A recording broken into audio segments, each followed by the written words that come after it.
I'm going across the foam unto the land of stars and stripes where peace and plenty flow.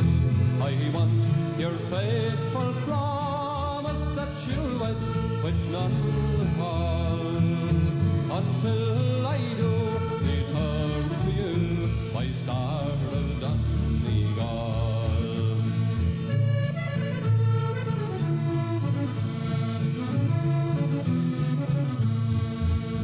She clasped me in her arms and said, my darling, 'tis well you know, I love you very dearly, so with you I will go.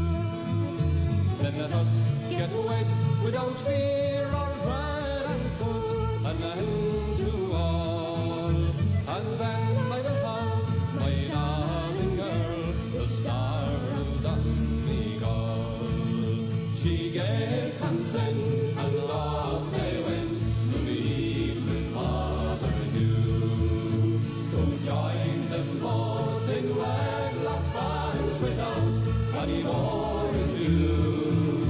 From Barricade they sailed